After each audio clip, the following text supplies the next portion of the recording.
बिहार में इससे शर्मनाक की बात क्या हो सकता है। पिछले कुछ दिनों में जो वैकेंसी आई है वो वैकेंसी अभी तक क्लियर नहीं हो रहा है। मैं बात कर रहा हूं बिहार में 10,709 सीटों की बहाली आई थी एएनएम की। नर्सिंग की वैकेंसी आई थी, वो वैकेंसी 1 साल से फंसा हुआ है और अभी तक वो वैकेंसी कोर्ट कचहरी में भरा हुआ है। यहाँ पे ध्यान देने वाली बात थी कि जब ये वैकेंसी आई थी उस समय भी बिहार के चीफ मिनिस्टर नीतीश कुमार थे और जब वैकेंसी फंसा हुआ है तो इस समय भी बिहार के चीफ मिनिस्टर नीतीश कुमार। लेकिन मुख्यमंत्री जी ने अभी तक कोई टिप्पणी नहीं दिया, कोई बयान नहीं दिया कि ये वैकेंसी क्लियर कैसे होगा। अगर स्टूडेंट के लिहाज से बात करूं, एक स्टूडेंट आखिर बिहार में कैसे सफर कर रहा है, ये इस पे गौर करना काफी ज्यादा जरूरी हो जाता है। सबसे पहले विभाग के द्वारा नोटिफिकेशन जारी किया जाता है कि 10,709 सीटों की बहाली आई है। स्टूडेंट उत्सुक होते हैं और इधर उधर से पैसा इकट्ठा करके वो फॉर्म को फिलअप करते हैं। फॉर्म को फिलअप करने के बाद उन्हें यह पता चलता है कि ये बार जो एग्जाम होने जा रहा है उसमें नया पैटर्न है, नया सिलेबस है और इस एग्जाम में नेगेटिव मार्किंग हो रहा है और साथ साथ कंप्यूटर बेस्ड टेस्ट हो रहा है। बहुत सारे ऐसे स्टूडेंट थे जिन्हें ढंग से कंप्यूटर चलाने नहीं आता था, इसके बावजूद भी वो टेस्ट सेंटर पे जाते हैं और एग्जाम देते हैं। यहाँ पे ध्यान देने वाली बात ये भी होगी, जो टेस्ट सेंटर था किसी का डिस्ट्रिक्ट सेंटर नहीं था, दूर जा जाकर उन्होंने एग्जाम दिया। एग्जाम देने के बाद नेगेटिव मार्किंग के साथ उन्होंने अच्छा परफॉर्म किया। यहाँ पर यह प्रश्न आता है कि आखिर स्टूडेंट कब तक सफर करेंगे। एक स्टूडेंट अपना रिसोर्सेस को खर्चा किया, अपना पैसा लगाता है, पैसा लगाने के बाद ढंग से एग्जाम को देता है, एग्जाम देने के बाद वो एग्जाम में सिलेक्ट होता है, मेरिट तक जाता है, काउंसलिंग करवाता है, लास्ट चरण जो होती है ज्वाइनिंग का, वो ज्वाइनिंग को स्थगित कर दिया जाता है और मिनिस्टर साहब के द्वारा कोई बयान नहीं आता है। बाकी कोर्ट कचहरी का मामला चलते रहता है। प्रश्न ये भी उठता है कि वही स्टूडेंट फिर से कोर्ट कचहरी में भी जा रहा है। आखिर वो स्टूडेंट की क्या गलती है, ये कौन बताएगा। ये सब चीज बिहार के हेल्थ विभाग पे प्रश्नवाचक चिन्ह खड़ी करता है कि आखिर अभी तक ये वैकेंसी को क्लियर क्यों नहीं किया गया है। आखिर एक स्टूडेंट की क्या गलती इसमें है। अगर ये दुर्दशा बिहार का रहा तो स्टूडेंट का मनोबल का स्तर कितना नीचे गिरेगा।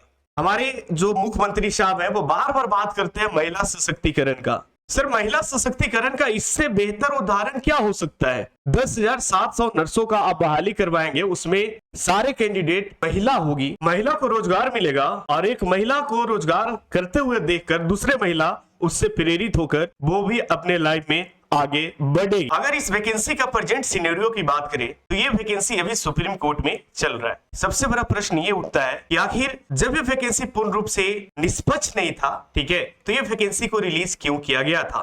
रिलीज करवाने के बाद एग्जाम क्यों करवाया गया। एग्जाम करवाने के बाद आपने काउंसलिंग करके मेरिट लिस्ट तक क्यों लेकर गए, ये भी प्रश्न सरकार पे आती है। और जो एजेंसी इस एग्जाम को करवाई थी उस पे भी ये प्रश्न पूछे जाना चाहिए। ये एग्जाम जो करवाने वाली एजेंसी थी वो बीटीएससी एजेंसी है, जो बिहार की टेक्निकल सर्विस एग्जामिनेशन को कंडक्ट करवाती है, उसके तहत ये बहाली को करवाया गया था। आपने देखा होगा साथियों कि कुछ दिन पहले बिहार के स्वास्थ्य मंत्री, जो करंट में स्वास्थ्य मंत्री है अभी फिलहाल, मंगल पांडे जी बहुत बड़ा स्टेटमेंट देते हैं कि बिहार में रोजगार की कमी नहीं है। जब वो हेल्थ डिपार्टमेंट के संभालते हैं तो उनके कहने के अनुसार पूरे हेल्थ डिपार्टमेंट में रोजगार ही रोजगार आता है, जो कि अभी तक वैसा कुछ देखने को नहीं मिला है। सबसे पहले मिनिस्टर जी को यह समझ में आना चाहिए कि ये वैकेंसी को भी क्लियर करना आप ही के विभाग का काम है, तो जितना जल्द हो सके क्लियर करें, तभी जाकर आप बयानबाजी कीजिएगा तो लोगों को लगेगा कि आपकी बातों में सच्चाई है। वरना लोग समझ रहे हैं कि कैसे जुमलेबाजी आजकल हो रहा है। तो मिनिस्टर जी जितना जल्द हो सके ये वैकेंसी को संज्ञान में लेकर क्लियर करने की कोशिश करें। मिनिस्टर जी के बातों से ये समझ में आता है कि मिनिस्टर जी सिर्फ पॉलिटिक्स कर रहे हैं ये वैकेंसी। मिनिस्टर जी लगातार कहीं जाते हैं तो बार बार बोलते हैं ये वैकेंसी हमने नहीं फंसाया है, विपक्षी सरकार ने ये वैकेंसी को फंसाया है। लेकिन मिनिस्टर जी को ध्यान करवाना चाहता हूं कि जो विपक्षी पार्टी की आप बात कर रहे हैं, वो विपक्षी पार्टी के साथ जो अभी आपके साथ है नीतीश कुमार, वो भी उस समय सीएम और अभी भी प्रेजेंट में वही सीएम है, चीफ मिनिस्टर वही है। यानी मुख्य रूप से जो कुर्सी संभाल रखे हैं वो नीतीश कुमार ही संभाल रखे हैं। ये वैकेंसी आया था नीतीश सरकार के समय में और ये वैकेंसी फंसा है नीतीश सरकार के समय में। अभी नीतीश कुमार जी जो है वो पलट जाते हैं, तो इसमें स्टूडेंट की क्या गलती है भाई। आप 5 साल में 4 बार पलटिए, 5 बार पलटिए, खैर इसके साथ उसके साथ आप मिलकर सरकार बनाइए। लेकिन आप जो ये बात बोल रहे हैं ना कि ये मैंने नहीं फंसाया, ये उन्होंने फंसाया है, तो आप डायरेक्ट रूप से नीतीश कुमार को बोल रहे हैं और नीतीश कुमार आपके साथ मिलकर अभी सरकार को चला रहे हैं। तो ये स्टेटमेंट बोलना गलत है। हो सके ये वैकेंसी को आप जितना जल्द हो सके क्लियर करने पे ध्यान दें,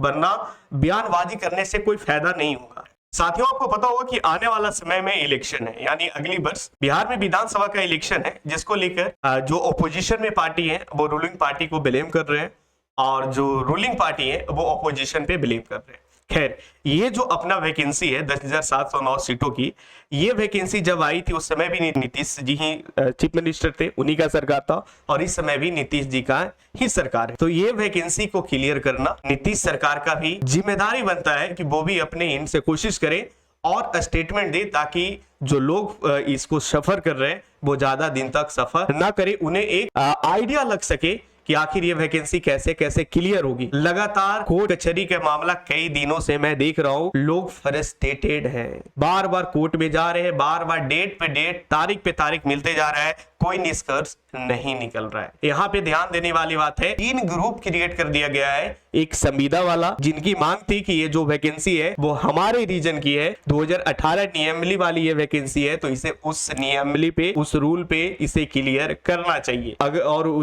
दूसरी चीज, जो बीटीएससी है उन्होंने एग्जाम करवा दिया और एग्जाम करवाने के बाद काउंसलिंग तक करवा दिया, तो अब बीटीएससी अपने एंड से भी कोशिश कर रही है कि ये वैकेंसी को जो स्टूडेंट क्वालिफाइड हुए उनके हक में जाना चाहिए। तो यहाँ पे जो सॉल्यूशन है ना, अगर मैं सॉल्यूशन की बात करूं तो यहाँ पे अगर सरकार अपने एंड से कोशिश करेगी तो सॉल्यूशन निकाला जा सकता है कि ये वैकेंसी में दोनों पक्ष के लोग, क्योंकि दोनों स्टूडेंट है ना, दोनों इस राज्य का ही स्टूडेंट है और एक एज अ हेल्थ वर्कर काम भी कर रहे हैं, ठीक है, संविदा पे ज्वाइन भी कर रहे हैं, उन लोग की भी मांगे जो है वो जायज। लेकिन अगर दूसरी पक्ष की मैं बात करूं, जो क्वालिफाइड एएनएम स्टूडेंट है, इन लोग की भी मांग उतना ही जायज है, क्योंकि इन्होंने भी काफी मेहनत करके, काफी संघर्ष करके एग्जाम में सिलेक्ट हुए, और एक सपना, जैसे कोई भी स्टूडेंट प्रिपरेशन करता है कोई भी एग्जाम का, तो एक सब अपने अंदर जो है एक ख्वाब देख लेता है, ठीक है, एक जो है ना ड्रीम देख लेता है कि मैं एज ए नर्स इस राज्य को सेवा करूंगा, मेरा लाइफ जो है वो सेटल हो जाएगा, ठीक है। कहीं ना कहीं वो सारे स्टूडेंट और स्टूडेंट के साथ साथ उसके पेरेंट्स भी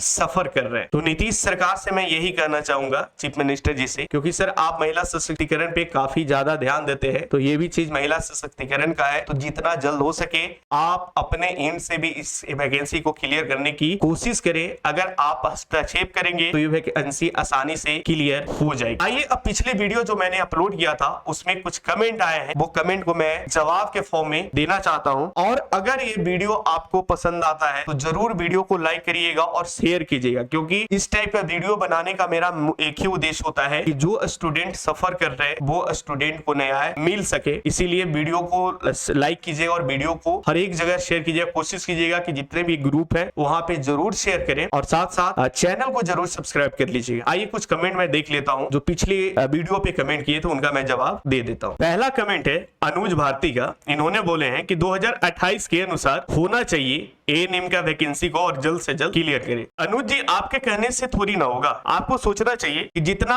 आपको जरूरी है 2018, यानी कहने का मतलब संविदा वालों को जितना जरूरी है इस जॉब का, उतना क्वालिफाइड एएनएम को भी जरूरी है इस जॉब का। तो जो निर्णय आएगा वो निर्णय को एजेंसी है उसको लेगी, या फिर सरकार अपने एंड से एक ऐसा सॉल्यूशन निकालेगी जो दोनों के साथ न्याय की बात। दूसरा कमेंट है प्रियंका राज का। इनका कहना है कि आप बिल्कुल सही बोल रहे हैं सर, हम लोग रोज वैकेंसी के बारे में सोशल मीडिया पर देखते हैं, पर वैकेंसी आती नहीं है, और कोई वैकेंसी आई तो क्लियर नहीं होती है। यही सबसे बड़ा प्रश्न चिन्ह है हमारे राज्य के लिए, ठीक है, और इस पे हम लोग proud as a citizen of Bihar proud नहीं कर सकते, ठीक है, क्योंकि जो भी वैकेंसी आती है वो वैकेंसी का मुख्य उद्देश्य होता है लास्ट तक रोजगार पाना। जो भी स्टूडेंट वैकेंसी में सम्मिलित होते हैं उनको रोजगार पाना।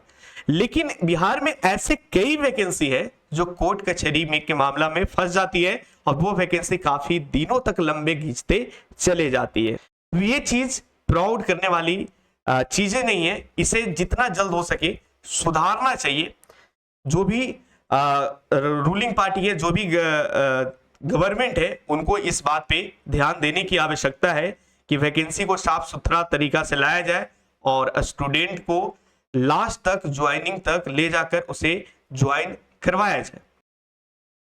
तीसरा कमेंट मैं ले रहा हूं प्रीति कुमारी का। इनका कहना है कि केस में बिहार गवर्नमेंट का क्या जा रहा है, इसमें तो स्टूडेंट झूल रहे हैं, परेशान है, जिंदगी बर्बाद हुआ है। सही बात है कि जो भी सरकारें हैं वो 5 साल की सरकारें होती है, ठीक है, उसकी क्या जा रही है असल में, तो जो स्टूडेंट पैसा इकट्ठा कर करके अपना फिनेंशियली जो स्टेबिलिटी था उसको खर्च कर करके केसेज लड़ रहे हैं, ठीक है, और ये वैकेंसी का कोई निष्कर्ष नहीं निकल रहा है, ये सबसे बड़ी हैरानी की बात है। क्योंकि सुप्रीम कोर्ट का वकील का जो फी होता है वो काफी ज्यादा होता है, और दोनों पक्ष की अगर मैं बात करूं, संविदा वाला स्टूडेंट या फिर क्वालिफाइड वाले स्टूडेंट, दोनों स्टूडेंट ही हैं, दोनों स्टूडेंट है, दोनों वहां पे अपना पैसा इकट्ठा कर करके जो है वो केसेस को लड़ रहे हैं, और अभी तक कोई निष्कर्ष नहीं निकल रहा है। ये हैरानी की बात है, ठीक है, सरकार को गौर करना चाहिए और जितना जल्द हो सके समस्या का समाधान करना चाहिए।